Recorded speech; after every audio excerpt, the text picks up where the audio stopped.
On lui a dit. Mais c'est trouvé dans ce qu'on lui a dit, il y a eu des exagérations qui n'allaient pas, qui n'avaient rien à voir avec les faits. Parce qu'elle a fait une erreur. Parce qu'en vérité, ce n'était pas elle qui avait conduit l'ordonnance. Suivez très bien la chronologie des faits. C'est-à-dire, l'avocat que M. Touré avait pris pour aller faire, comment on appelle ça, pour aller faire l'ordonnance devant le juge, pour aller faire la requête en injonction de payer devant le juge, c'était un autre avocat qui a un autre nom. C'est parce que le document n'est pas sous mes yeux, sinon je donnais son nom. Je ne sais pas ce qui s'est passé entre lui et cet avocat-là. Après que l'avocat ait réussi à avoir son ordonnance, c'est un autre avocat maintenant qu'on me demande de contacter. Donc je contacte cet avocat-là. C'est l'avocat-là maintenant qui commet un huissier pour venir me remettre l'ordonnance. Donc, j'ai deux avocats sous la main. Un qui a son nom sur la décision de justice, parce qu'on dit à la requête de M. Tantanta, ayant élu domicile chez Maître Tantanta. Le nom qui est dessus n'est pas le nom de l'avocat, n'est pas le même nom que l'avocat qui commet l'huissier. Donc, du coup, je me retrouve avec deux avocats. Mais là, ce n'est pas un problème. Alors, je prends le document et je vais le déposer au cabinet d'avocats où Mme Emma a élu domicile pour leur exposer la situation. Voilà, on vient de nous envoyer l'ordonnance et autres. Ils lisent l'ordonnance, on étudie ensemble, on se rend compte que les faits qui ont été exposés au juge qui a statué par défaut, il faut que vous maîtrisez ces termes-là. Quand on dit le juge a statué par défaut, ça veut dire que le juge, une seule personne lui a parlé et puis à base de cette parole-là, il a rendu sa décision. Donc le juge précise que c'est par défaut. Quand il a entendu les deux personnes, il dit par contradiction. On dit contradictoire. Donc le juge a statué par défaut sur la base de ce qu'on lui a dit. Mais c'est trouvé dans ce qu'on lui a dit, il y a eu des exagérations qui n'allaient pas, qui n'avaient rien à voir avec les faits. Parce que, selon ce que le juge écrit, le juge dit, le monsieur, le référent, M. Touré lui a dit que Mme Louès a cassé son bâtiment et elle lui a promis de reconstruire et jusqu'à présent, elle n'a pas reconstruit.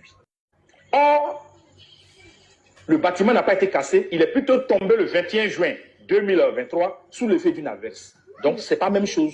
Donc, quand le juge demande d'aller faire l'expertise, c'est pour aller voir combien coûte le bâtiment. Ce n'est pas pour savoir qui a fait tomber, qui n'a pas fait tomber. C'est-à-dire que lui, c'est le prix du bâtiment seulement il veut, c'est tout. Si ça fait sur combien de mètres, quelle hauteur, quel matériel qu'il a utilisé et autres, pour qu'on puisse déterminer le montant. Du coup, on est obligé de faire opposition. On fait appel. C'est comme ça que l'appel passe et donc la procédure est suspendue. C'est pourquoi l'expertise qui devait avoir lieu le 12 février n'a plus eu lieu parce qu'on a demandé ce qu'on appelle un sursis à exécution devant le juge de la cour d'appel. Monsieur le juge de la cour d'appel, monsieur le président de la cour d'appel, veuillez ordonner la suspension de l'exécution de cette décision parce qu'elle contient une grave irrégularité. Nous demandons qu'elle soit suspendue parce que nous faisons appel pour que ce soit rejugé. C'est le droit de tout un chacun. Voilà comment l'expertise est suspendue. Pas parce que Mme Louès a donné des milliards à quelqu'un ou bien elle entend un jour. Quand on ne sait pas, on demande. Et pour rien, tu viens insulter, exposer un avocat, pour rien qu'on sur la toile, le traité de choses. Qu'est-ce qu'il a fait? Voilà. Donc, je parle parce que je ne veux pas qu'on donne une image. Je parle parce que je ne veux pas qu'on donne une image à Mme Louès. Déjà, la dame, elle a beaucoup souffert déjà de ce bail-là. On est en train de chercher comment on va réparer les choses. Le problème qu'il y a aujourd'hui pour faire avancer rapidement la procédure qu'on veut engager contre lui, c'est que il n'y a rien d'écrit entre lui et Mme Louès. Aucun contrat écrit. Il n'y a pas de contrat écrit. Aya, tu as entendu la partie là? Et pour rien, tu viens insulter, exposer un avocat, pour rien qu'on sur la toile, le traité de choses.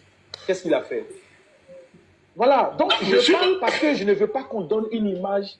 Je parle parce que je ne veux pas qu'on donne une image à Mme Louès. Déjà, la dame, elle a beaucoup souffert déjà de ce bail-là. On est en train de chercher comment on va réparer les choses. Le problème qu'il y a aujourd'hui pour faire avancer rapidement la procédure qu'on veut engager contre lui, c'est que il n'y a rien d'écrit entre lui et Mme Louès. Aucun contrat écrit, contrairement à ce qu'il prétend. Parce que le jour qu'on va aller en procès, le jour qu'ils vont se tromper pour présenter un contrat de bail, un graphologue va examiner la signature sur la signature de Mme Louès et ça va devenir un faux en écriture. Un conseil juridique. Tu viens sur un panel TikTok pour exposer même ta cliente que tu dis que les gens exposent. Ça, c'est de 1. Bon, quand lui dit, il n'y a aucun contrat signé entre Mme Emma Louès et M. Touré. Comment ça se fait qu'on se retrouve avec Empire 17 en justice?